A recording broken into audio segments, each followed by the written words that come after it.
अपना संतान के सुख से वंचित है। अब बहनें संपर्क करी विंध्य क्षेत्र के विख्यात पहिल टेस्ट ट्यूब बेबी सेंटर से। महिला से संबंधित कोनो गंभीर समस्या के खातिर संपर्क करी प्रतिदिन पुराना तीर्थ मेमोरियल अस्पताल कुटेही रीवा। मध्य प्रदेश के सीधी में आदिवासी छात्रा के साथ दुष्कर्म के मामले में अब प्रशासन यह कही कि भाजपा सरकार के ऊपर बता दी कि विपक्ष जो है हमलावर भाव सीधी में बता दी कि युवा कांग्रेस के जिला अध्यक्ष देवेंद्र सिंह दादू के द्वारा पत्रकार वार्ता आयोजित करके भाजपा सरकार का कटघरे में रखा गया और जिला में बढ़े वाली आपराधिक घटना में लेके पुलिस प्रशासन पर खिलाए गंभीर आरोप लगाए गए। तो क्षेत्र के पहल बघेली न्यूज चैनल में पूजा अपना पंचे सभी जनन का प्रणाम कहते शुरू करते बड़ी खबर से बता दी कि सीधी जिला में आदिवासी कॉलेजी छात्रा के साथ शर्मसार करे वाली घटना से सीधी नहीं बल्कि पूरे प्रदेश में देश में जिला के किरकिरी भय। इस संबंध में युवा कांग्रेस के जिला अध्यक्ष देवेंद्र सिंह दादू के द्वारा पत्रकार वार्ता आयोजित किए गए, जहां उनके द्वारा भाजपा सरकार का कटघरे में रखा गया। उनके द्वारा कहा गया कि भाजपा सरकार के कार्यकाल में आदिवासी सुरक्षित नहीं आई, छात्रा सुरक्षित नहीं आई, आए दिन आपराधिक घटना बढ़ रही है और एक जिम्मेदार आखिर को है। अगर समय पर दोषी के ऊपर कार्रवाई नहीं होती तो युवा कांग्रेस अगला कदम उठावे खातिर तैयार हुई। इस संबंध में आगे कहा गया कि जिला में सड़क दुर्घटना हो, चाहे लगातार अवैध रेत उत्खनन हो, हत्या हो, दुष्कर्म हो, आत्म चोरी डकैती और अन्य साइबर क्राइम जैसे अपराध बढ़ रहे हैं, लेकिन पुलिस प्रशासन लापता है। युवा कांग्रेस जिला अध्यक्ष देवेंद्र सिंह दादू के द्वारा कहा गया कि मामला को लेकर जागरूकता अभियान चलावे चाहिए। पुलिस प्रशासन कॉलेज और स्कूल में छात्र छात्रा का पहुंच के समझाइश दे, जैसे अपराध में कमी आ सकती है। उनके द्वारा कहा गया कि हम कठोर कार्रवाई के साथ साथ सीधी के आम नागरिक होने के नाते पुलिस प्रशासन से इतना आश्वासन चाहिए कि का सीधी जिला के निवासी अपने जिला में सुरक्षित हैं, का अपने सुरक्षा के खातिर केवल अन्य व्यक्ति है जिसके पास जाबा जाए का अपराध ही पुलिस प्रशासन से बढ़ के होएगे। हम सीधी जिला के मझौली कॉलेज के बतादी के साथ छात्रा के साथ दुष्कर्म के मामला उजागर भा, जे पर पुलिस प्रशासन नाम मात्र की कार्रवाई कर रही है। यह आरोप पत्रकार वार्ता में युवा कांग्रेस जिला अध्यक्ष के द्वारा लगाए गए। मध्य प्रदेश के सीधी जिला में कानून व्यवस्था में बता दी कि उनके द्वारा जो है सवाल उठाए गए। उनके द्वारा कहा गया कि सीधी जिला में कानून व्यवस्था बदहाल है। उनके द्वारा कहा गया कि बदहाल कानून व्यवस्था पर चिंता व्यक्त की गई और कहा गया कि पुलिस के द्वारा अब जितनी गंभीरता इस मामले में दिखाई गई है, अगर उतनी गंभीरता पहले से दिखाई जाती तो ऐसा अपराध घटित न होते। वर्तमान समय में जिला में लगातार अपराध बढ़ रहा है, युवा नशा के शिकार हो रहे हैं, लेकिन पुलिस प्रशासन के द्वारा कोनो मेर के जागरूकता अभियान युवा के बीच में नहीं चलावा जा लगा। केवल पुलिस जो है हेलमेट जांच तक सीमित रह गए।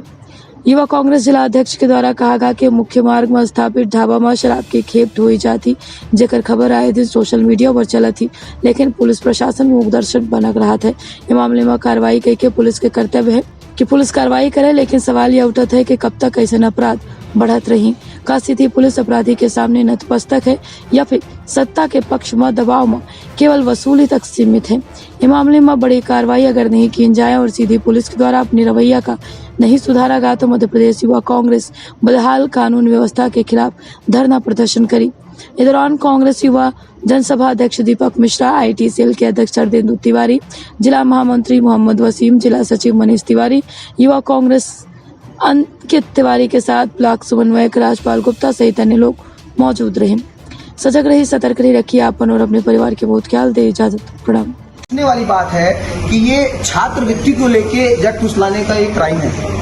तो छात्रवृत्ति को लेके जब ये क्राइम है तो शासन की क्या छात्रवृत्ति देने की योजना रही होगी, जिससे हमारी बहनें और कॉलेज की स्कूल की व्यवस्था इतनी असुरक्षित है कि वो फॉर्म नहीं दे पा रही हैं कि ले पा रही हैं। कैसी क्या व्यवस्था है कि उनको कोई फोन करके उनको छात्रवृत्ति के लिए बलगला सकता है, दूसरी जगह बुला सकता है और उनके साथ घिनौना गलत कर सकता है।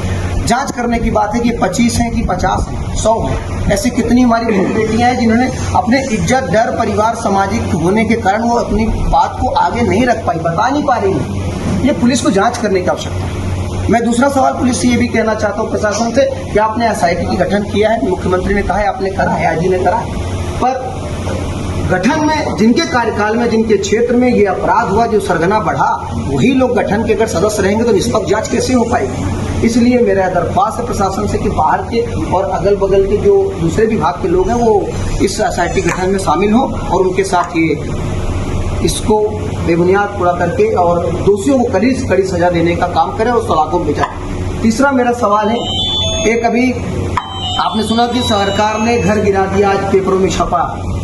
बुलडोजर सरकार, शिवराज सरकार, जब से कभी किसी अपराध का कोई नाम आता है तो उसका घर गिरा दिया है। मैं बिल्कुल ये कहना चाहता हूँ कि मैं घर गिराने के पक्ष में नहीं हूँ।